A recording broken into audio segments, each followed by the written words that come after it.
Hey everybody, welcome again to another episode of Just for Fun Reviews. I'm your host Azzy, and with me as always is my boy Roy. And finally, after an extended delay, we're going to be Mm. reviewing Ant-Man Quantumanium, or Ant-Man and the Wasp Quantumanium. Yeah.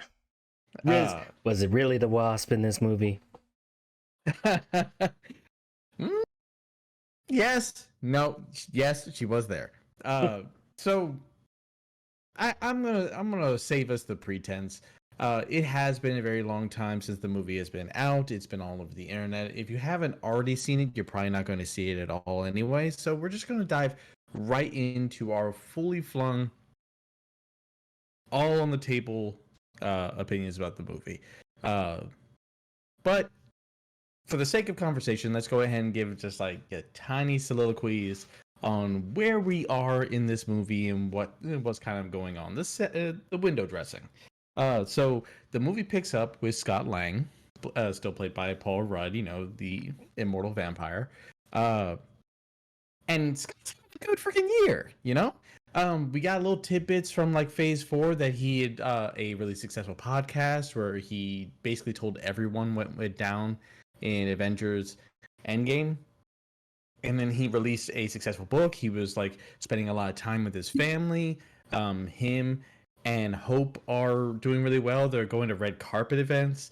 Uh, basically they set him up to be the hero that's resting on his laurels.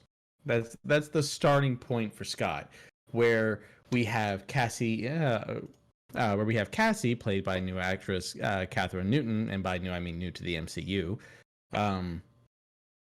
who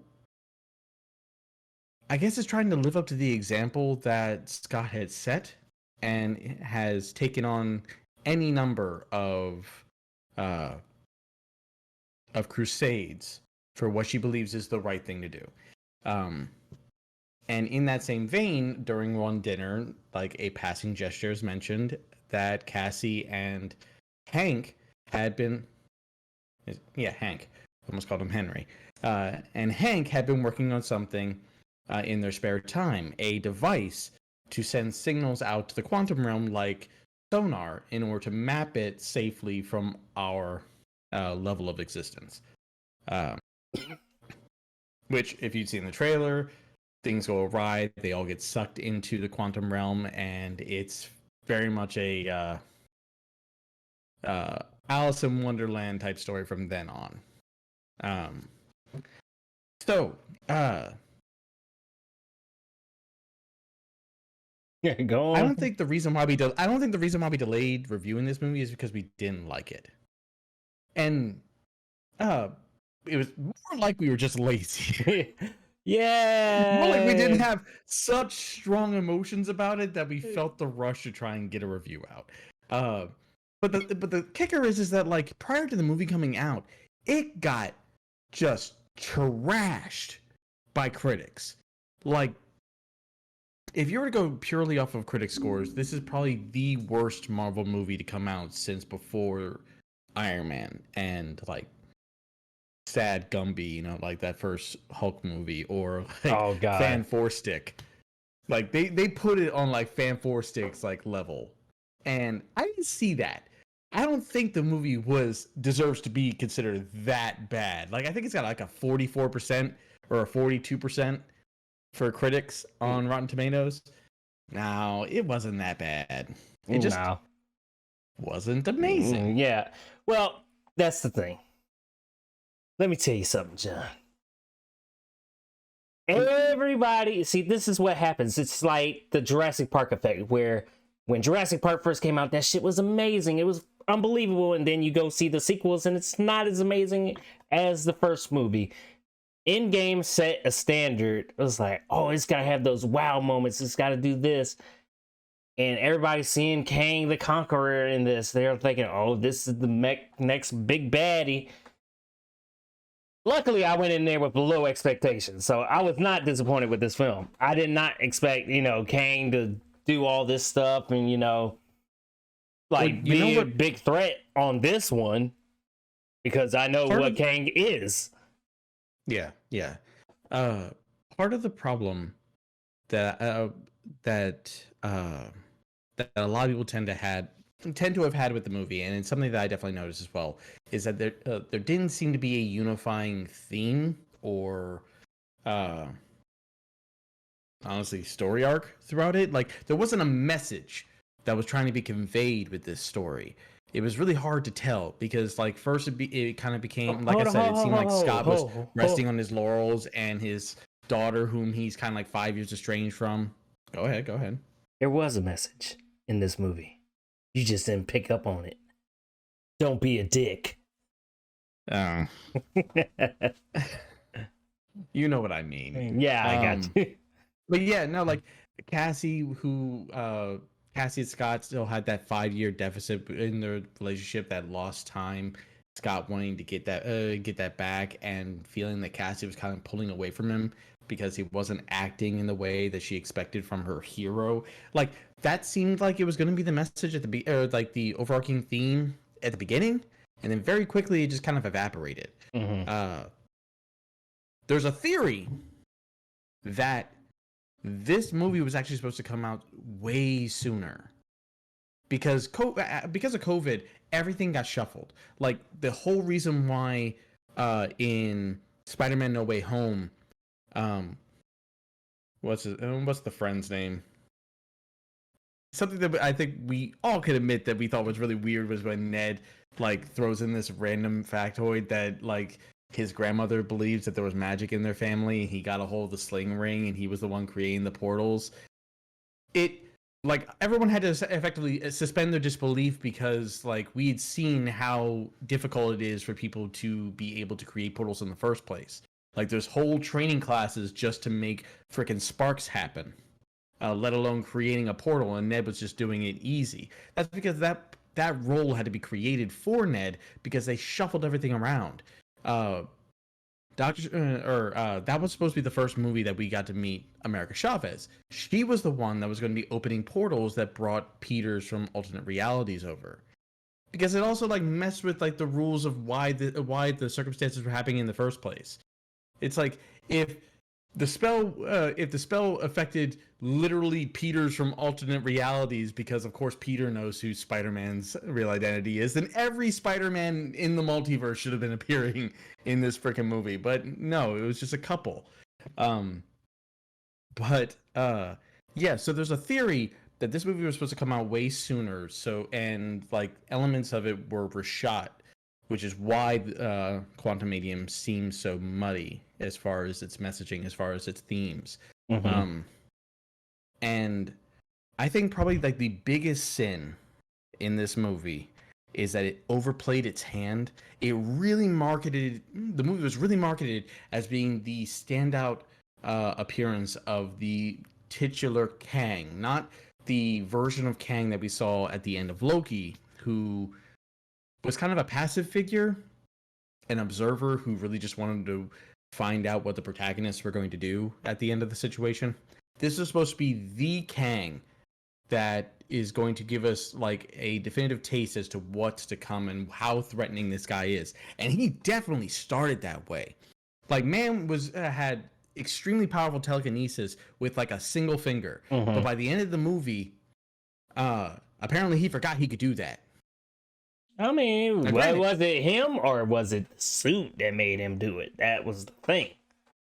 The ants fucked up the suit, but then again, he didn't use it before the ants fucked up the suit. That was a really cool moment. I liked that moment. I loved that whole sequence. The notion that the ants had been like, because of the way they tumbled into the quantum realm, the ants had actually arrived way sooner and basically had built up their own pseudo society and technology thanks to like the direction of Hank prior to them entering the quantum realm, and he was calling on them. Like they seeded that throughout the movie, and I freaking loved it. I mean, it was very predictable. The moment he started like touching his earpiece and you saw the ants tumbled into the quantum realm with them, you knew he was still in contact with them. Not to mention, with it being the quantum realm, they could arrive at much in varying sizes than what you would particularly expect. But yeah, no, I love that whole moment, but it was just like, literally, when you meet him, he's talking about how he's killed so many versions of the Avengers that he kind of gets them mixed up again, and even asks Scott, are you the one with the hammer? Meaning that he's killed multiple versions of Thor. And yeah, he didn't exactly perform to those kind of expectations towards the end. That's all I'm saying. It's like I feel like if they're going to build him up that much, then the end couldn't have been basically beating him out in a punch fight or overwhelming him. It should have been more of stalling him, outsmarting him, tricking him, or just escaping from him. Mm-hmm. Which, I the mean, notion that they overpowered him underplayed how threatening he's supposed to be. Yeah, but I mean, I'm not going to say this is like you said, a horrible movie. It's not a horrible. Maybe there was horrible CG effects. I still had fun. I Yeah. still had a lot of fun in this movie. It felt very Star Wars, and I loved the blending of practical effect aliens or creatures. I guess I don't know if you would call them aliens, but even with the Star Wars analogy, practical effect aliens and special effect aliens, and the wide variety of characters that we really didn't need names for. They were just interesting and fun. Mm-hmm. Like I mean, I could read minds and like really thinks about how terrible of a power that is. So yeah, stop thinking. stop thinking things. But yeah, I mean, they were cool. I mean, like you said, I can't remember any of those characters' names. It was just you got a mind reader, you got a dude that was like jelly, there was a dude that looked like broccoli, there was that female. Yeah, there was that female chick. I can't remember her name, but yeah, I mean, besides Ant-Man, Xena Warrior Princess. Yes. But yeah, you got memorable characters with Kang in this one, definitely. Jonathan Majors, killing it. I'm like, you know, Dave Chappelle, you got any more of them Jonathan Majors movies? Because he's getting it, man. Oh yeah. Oh yeah. Jonathan Majors is an absolutely amazing actor, and he can bring the gravitas when he needs to. And like the post-credit scene where we got to see like the three alternate versions of Kang and how hammy he was being with it, I actually enjoyed the ham. Like I can name two of those versions of Kang. One of them, it seems like everybody's kind of like confused as to what the hell like the one with like the metal plate on his head is. And then we got the teaser for Loki. But to get to what you said earlier, it's like a lot of people were kind of talking down on the impact that Hope had in this movie because she was kind of along for the ride, but she really didn't have to get to have a lot of impact. But it wasn't like she wasn't there. It wasn't like I didn't enjoy her. Eventually, Lily herself has basically said that like, she feels like there's a lot more to Hope than just being like this tag along that she tends to always be. And I would love them to be able to give her the opportunity to do more. Who knows if we get it? I mean. Yeah, and I've seen like a couple of reviews, people talk about Michelle Pfeiffer didn't have much to do in here. And I'm watching it like, did you watch this movie? She's the reason why they don't want to go to the quantum realm. Because she knows about Kang. Yeah, the only problem with Michelle Pfeiffer and I remember her Janet as a character in this movie was that it felt like 40% of her dialogue is, "I'll tell you later. I can't tell you now." It's like it's at a certain point it just gets really annoying. Like it's not just like Hope that's getting upset with her. It's the audience too that's like, "Bitch, just tell us." It's like, why are you stringing this along? Like you just really can't say nothing. I mean, if it was like that, John, this movie would have been over in 5 minutes. Like, oh, you're sending a message down to the quantum realm? Turn that shit off. Don't bring this shit up. There's a guy down there. He messed with time. He's gonna mess up this time. She did say to turn it off. They just did not listen to her. But and I loved Hank and Janet's dynamic. Like there was the scene where they admitted the fact that they had been separated for 30 years and they had needs and they just kind of like moved on from it. It's like, no one was good as you, honey. It's like, oh, that's really nice. And it's just no like artificial drama in that situation. It's like, how dare you not be celibate for 30 years? Right? Yeah, no, I love that they touched like the relationship is so strong that they just kind of like touched on that. It's like, yep, me too, baby, me too. High five. Yeah. All right. Yeah, and the whole Bill Murray character, I feel like that wasn't even. They didn't need Bill Murray for that role. Did they really Bill need Murray. him? Bill Murray got that bag, man. I mean, what can I say? Can I fault him? Mm-hmm. Can I fault him for getting some of that Marvel money for like a bit part? It was literally a bit part. Right? Like the older I've gotten, the more I found out of how much of a drama queen Bill Murray is, and the sheen has faded. So I don't really care so much that he was there. But yeah, no, it's just like they did a lot of promotion as if he was going to be something in particular. But we haven't even touched on one of the other big surprises that a lot of people really enjoyed about it, MODOK, or Machine only design. What's the machine? Only. Oh no! I need to know. For killing or some shit. I can't remember. Mental organism designed only for killing. Something like that. Yeah. A lot of people pieced together, pieced it together the moment they saw that he was going to be in this movie, who he was, as in like the remnants of the Hornet. But even still, I love that they still use that. I'm always the guy that's happy when everything is used on the plate. I literally said that the last time we were doing a video. But I don't think I really care that he got like this momentary redemption. I'm an Avenger. I'm an Avenger. It was funny, but it's just like not necessary. Yeah, yeah. I mean, that's the thing about Ant-Man. The Ant-Man movies I never take seriously. Ever since the first one, just fun. Yeah, they're just fun. They tend never to be like stellar or amazing. They're just fun. Yeah.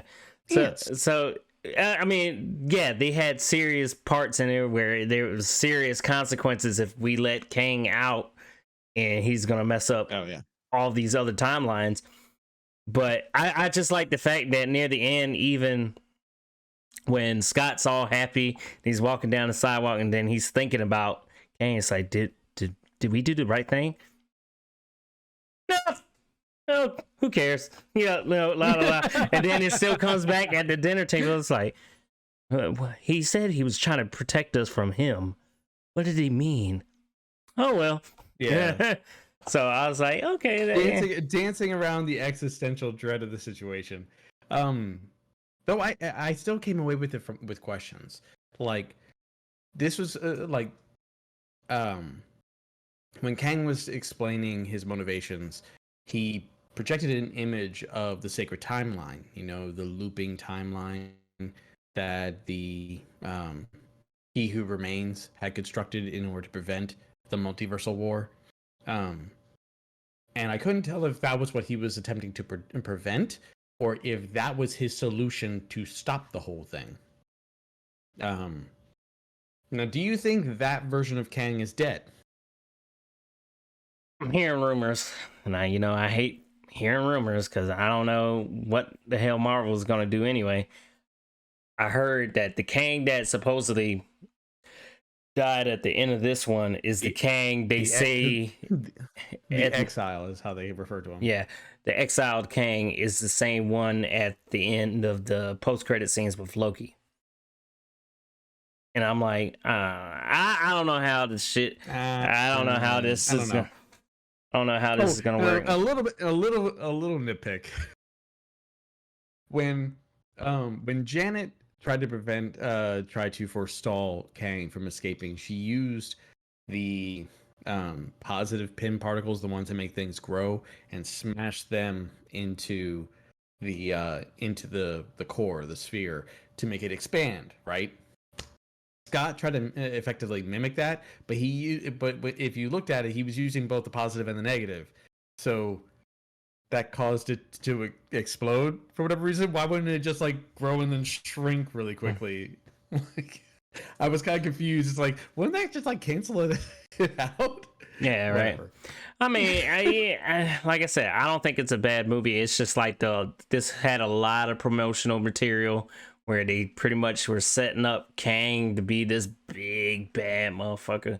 And Yeah, I mean, he's not I gonna be think the this is big bad a in really good this. example.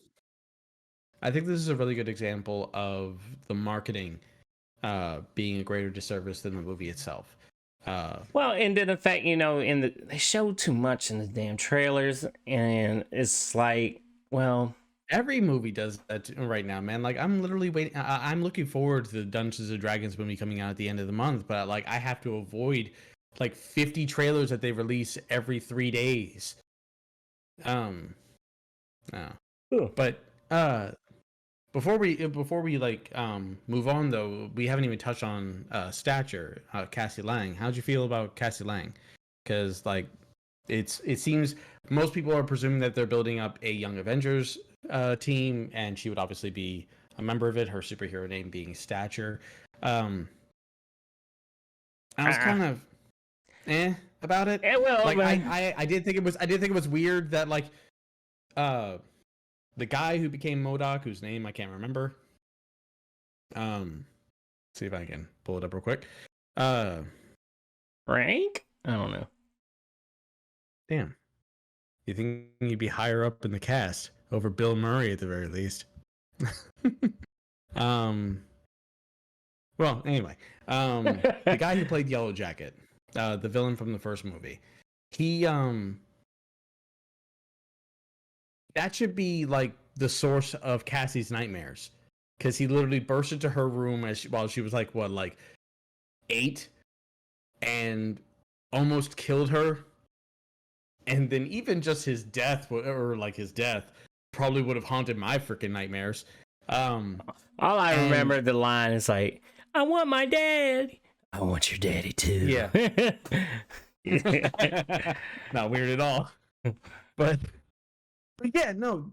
So her being pitted against MODOK for an extended period of time in the movie feels like it should have had greater emotional weight for her. Like I don't know. I feel like she probably should have struggled a little bit more in order to fight back against this thing that essentially represents one of the most traumatic moments in her life. I mean, she was all right. I mean, it's just I saw Cassie in game Cassie, and not this new Cassie. I don't like this recast, to be honest with you. I really think it was necessary. I mean, we don't know the behind the scenes. Yeah, like, I mean, I'm not saying the I actors could who have done originally it. played like older Cassidy didn't want to do stunts. But yeah, I mean, it was all right. It was just she had a good couple laugh moments here and there, but it is what it is, man. Now, earlier in this discussion, you said something that I want to touch back on real quick before we finish up. I am getting so fucking tired of whenever a new Marvel property comes out, if it doesn't satisfy 86% of the fan base, the same way they felt satisfied with Infinity War and Endgame, it's nothing but the sky is falling. I'm so fucking tired of that shit. They act like every movie leading up to Endgame was Endgame's level of quality. That shit takes time to build up. And it's like all the shows and the movies that we've gotten up until this point that people liked, so quickly they fucking forget, and they'll say that the entire thing goes into the fucking trash because this movie wasn't the one for you. It's like, Jesus, shut the fuck up. Weren't you just saying how much you liked it? What was it? What was the last thing? I'm not gonna say She-Hulk because too many neckbeards. I think Doctor Strange. Yeah. Oh, that was a mixed bag too. Yeah, that's my point. I was like, I don't even know. This is just like, use your words. It's just like, it feels like it's in between, Doctor Strange and what it is. I don't know if you remember this or not, but there was like a solid 2 years during the big writer's strike in Hollywood where TV just fucking sucked. Like, and coincidentally, the show that blew up all over the place was called Heroes, if you remember it, and it had a really stellar first season. But then the writer's strike happened, and then season 2 and 3 were utter garbage, and the show basically died. It's like it had the opportunity to be something great, but it didn't have its writers at that point in time, so they had to cobble together whatever the fuck that they could and still put the show out there. COVID fucked up all of the MCU's plans, and like we're still trying to recover from that stumble. But there's still plenty of things that have come out in phase 3 and 4, or is it 4 and 5? 4 and 5 Okay. now 5. That I feel like are just completely underappreciated the moment something comes out that people don't particularly like. Like you got Shang-Chi, you got WandaVision. There was plenty of good in there. And when you look back at phase 1 and 2, a lot of that shit was mixed. Like I mean, Iron Man 2, the Ant-Man 1 and 2 didn't exactly do all that particularly well in the first place. Um, you got Age of Ultron. Um, Wanna keep going? help me out here. Nah, help me out here. Like what? Like that was somewhat okay or just bad? Or that just didn't perform as well, or wasn't absolutely stellar or amazing. I mean, That people quickly forget about whenever I want like to. a new Marvel property comes out and it's not the best, or it's Goddamn. There's plenty of them. Mm, uh, uh, uh, uh, yeah. I think you pretty much said them all. I'm like, Eternals. The Dark World.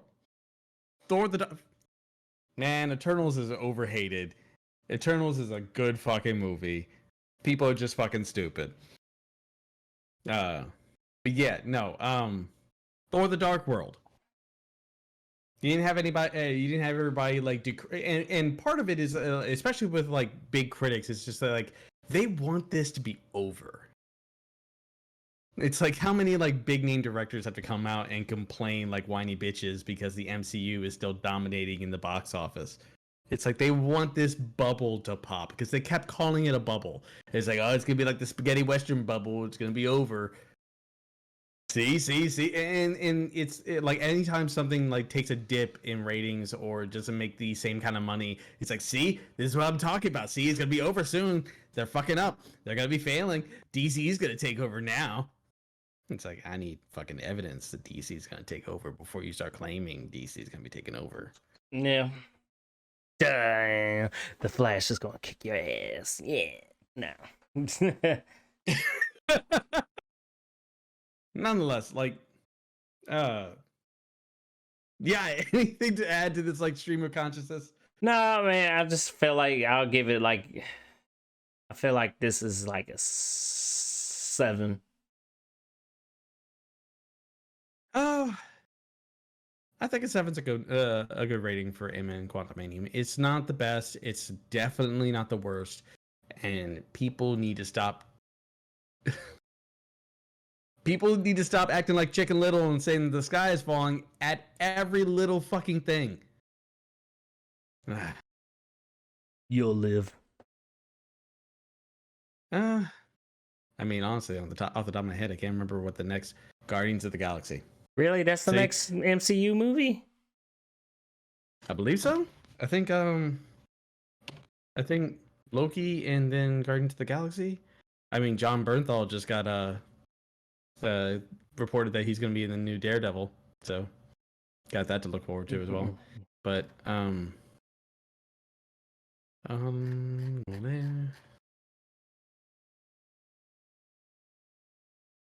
are you looking for? timeline. I can't remember what's the next thing that comes out. Because I believe it was, I think it was Guardians.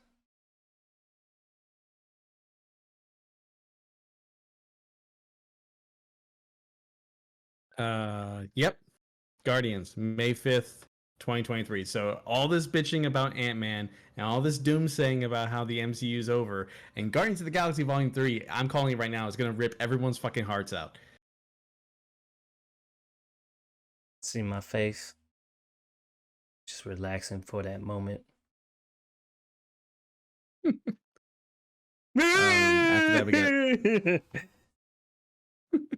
After that we got Secret Invasion and Loki season 2, and then in November the Marvels. You're all right.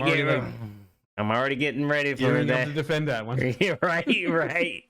Like, oh yeah, but like, I'm not even gonna get into that movie just yet. But yeah, so I'm just saying.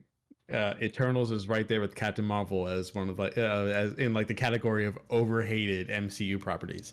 But anyway, so yeah, I think that's all I have left to say about it. I mean, like, I still have fun with it. It just wasn't all that great. But what did you think about it? I'm sure you've seen it. Drop a comment down below, hit the like button, subscribe, and we will see you guys on the next thing. Thank you so much for watching. Peace. Deuces.